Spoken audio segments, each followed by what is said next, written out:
In this video, we're going to talk about something known as the limiting reactant.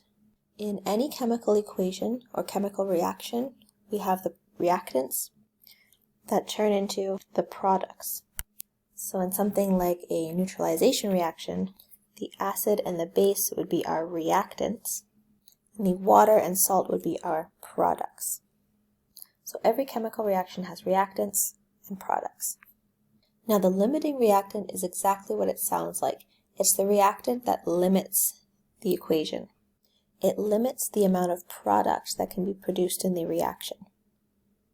And the reactant that's limiting depends on the amount of the reactants available.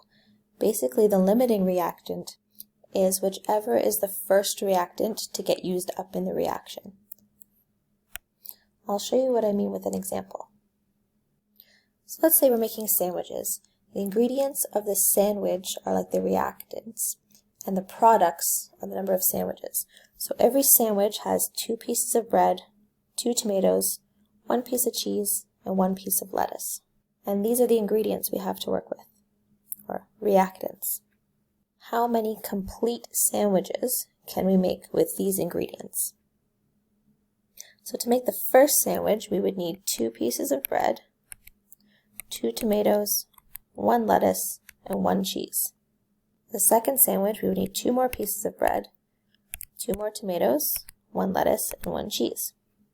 For this third sandwich, we would need 2 pieces of bread, 2 tomatoes, 1 lettuce, and 1 cheese. And now we can't make a fourth sandwich because we have used up all of our tomato. We also don't have enough bread to make us another sandwich. But since our tomato is what ran out first, we would say that our tomato is our limiting reactant. And one thing I want you to note is that the limiting reactant isn't necessarily the one that's in the lowest amount. So we had the lowest amount of cheese, there's only 4 cheese. But it turns out that it's not the limiting reactant. That was tomato, just because of how many tomato went into each sandwich. So don't think just because it's the lowest number that it's going to be the lowest or limiting reactant. I also want you to know the term excess reactant. This excess reactant or reactants are the non-limiting reactants. So whatever is left over once the limiting reactant is used up and the reaction stops. So as soon as one of the reactants is used, everything stops and there is some excess reactants or reactants left over. So in this case, that would be a little bit of bread, some lettuce, and some cheese, are all the excess reactants. All right, let's do an example with an actual chemical equation.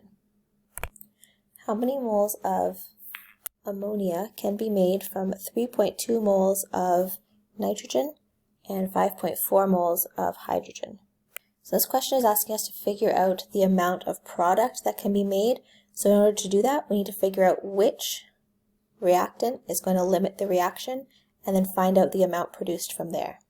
In any of the questions we do in this unit, the first thing you're going to want to do is come up with a balanced chemical equation. And we know that our reactants are nitrogen and hydrogen, and our product is ammonia. So that's our chemical equation, but now we need to balance it. It's really important that it's balanced, and you'll find out why in a second when we try to figure out our limiting reactant. So why do we care about the limiting reactant? It's the moles of the limiting reactant that determine the amount of product. So it's the moles of the limiting reactant that we use with our molar ratios. So when we do our calculations with our molar ratios, we only really care about our limiting reactant amounts. We don't care about the excess reactant. So how do we do that? We need to figure out which reactant is going to limit the amount of product we make.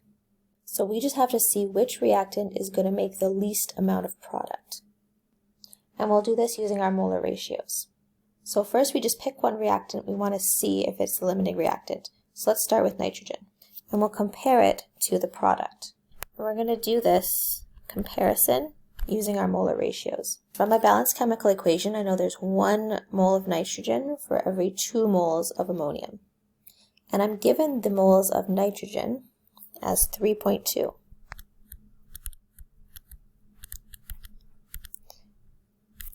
Now, if nitrogen is the limiting reactant, it's going to get all used up, and I need to figure out how much product that would yield. So I'll use my molar ratio for that. So 3.2 divided by 1 is just 3.2. I know I multiply 1 by 3.2. So I'll do the same thing to my bottom number, and I get 6.4 moles. So if nitrogen was all used up, my product, or ammonia, would be 6.4 moles. So that doesn't tell me anything right now. I need to compare it to hydrogen to actually find the limiting reactant.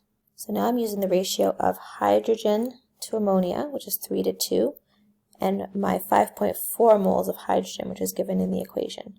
Now I need to figure out what's the link between 5.4 and 3. It gives me 1.8. So 3 times 1.8 gives me 5.4. So I'll do the same thing on the bottom to get my amount of ammonia. And that is 3.6 moles. So if hydrogen's all used up, the reaction would create 3.6 moles of ammonia. So which is the limiting reactant? So hydrogen has to be the limiting reactant, because when it's all used, we only get 3.6 moles of ammonia. If we were to use up all the nitrogen, we would get way more product. So therefore, this must run out first. The hydrogen limits the amount of ammonia that can be produced. We can even use the molar ratios to look at this a different way. Let's look at what happens when we compare the two reactants. Let's look at it as if nitrogen got all used up. That would mean that all 3.2 moles of it would get used. How much hydrogen would be required to use up all 3.2 moles? We would need 9.6 moles of hydrogen to use up all of the nitrogen, and that's more than we actually have. So that tells me that nitrogen must be the excess reactant. When we assume hydrogen's getting all used up, how much nitrogen is going to get used? If we use up all 5.4 moles of the hydrogen, we only need 1.8 moles of nitrogen, which is way more than we have. So this supports the fact that hydrogen is our limiting reactant and nitrogen is our excess reactant. So you can solve these questions either way. I'm recommending you look at the amount of product instead of comparing the two reactants, because it'll save you a step in the more challenging problems that we're going to do later on, and I'll show you an example of one of those right now. What is the greatest amount of aluminum chloride in grams that can be made with 114 grams of aluminum and 186 grams of chlorine? Now this question is much more realistic to what you'd actually do in real-life chemistry. You'd have the mass of your reactants and you'd know the mass of what you want to get for your products. You wouldn't be measuring it in moles. But the question starts off much the same as the last. We need a balanced chemical equation. So we get our reactants and our products, and then we balance it. And as you know, the numbers we use to balance this equation become our molar ratios. So for example, we need 2 moles of aluminum to make 2 moles of aluminum chloride. We need 3 moles of chlorine for every 2 moles of aluminum to make this happen. Next, you're going to calculate the moles. The last question you were given the amounts in moles, but this time it's in grams. So you need to find moles so that we can actually use molar ratios. So remember our equation where our molar mass is equal to grams over moles. We're always going to come back to this equation. We're going to rearrange it to solve for moles for each of the given amounts. Mass of aluminum is given in the equation, and the molar mass we can find off the periodic table. We use those two numbers to find the moles of aluminum. Whenever I find the moles of something, I like to save that number, indicate it strongly so I can find it later. I'm going to do the same thing for chlorine. What's the molar mass of this reactant? We have to be careful here because there's 2 atoms of chlorine, so we have to multiply that molar mass by 2. And now I can figure out the moles. What would those be? Sometimes it helps to indicate which moles these are, so I could write a little Al and a little Cl2 here. Now that you have the moles, you're ready to identify the limiting reagent using those molar ratios. So because I know that eventually I'm going to have to figure out the amount of product, I'm not going to compare the reactants to each other. I'm going to compare each reactant to the product and see which one's going to create the least amount of aluminum chloride. Let's start with aluminum compared to aluminum chloride. How much product would be created if all of the aluminum was used up? So I put in my molar ratios, and I know the moles of aluminum.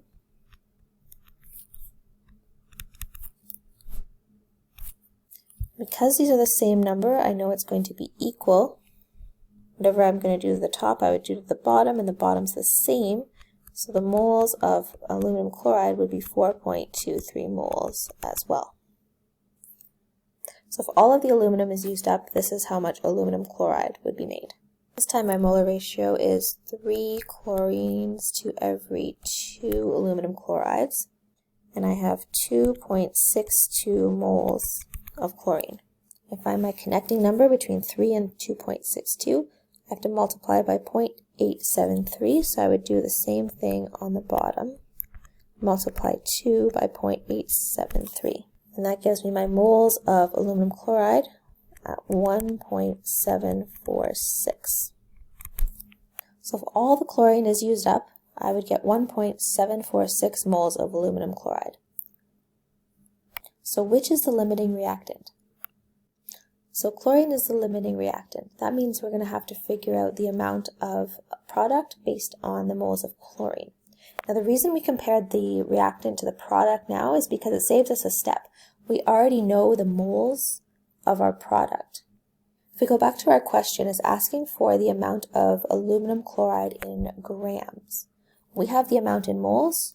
All we have to do now is convert from moles to grams. So we already have our equation. We just need to rearrange it a little bit. This time we're solving for grams, so mass is going to be equal to molar mass times moles. We've already calculated the moles. What's the molar mass of aluminum chloride? We have to make sure we're accounting for all the atoms. We have 1 aluminum and 3 chlorines to give us a molar mass of 133.341. Now that we have these two numbers, we can go ahead and calculate the mass. So what would the mass of our product be when it's limited by the moles of chlorine? Therefore, 232.907 grams of aluminum chloride were created with 186 grams of chlorine and excess aluminum. So with any of these problems, you always want to start with a balanced chemical equation.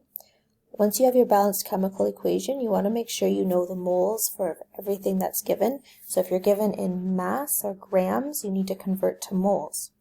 Once you convert to moles, you can use your molar ratios to figure out which one the limiting reactant is, and also your moles of product based on your limiting reactant. If you have your moles of product, you can figure out your mass of product. And if we're able to predict the mass of the product that should be created by a reaction, then we're actually able to use chemistry in a real-life way.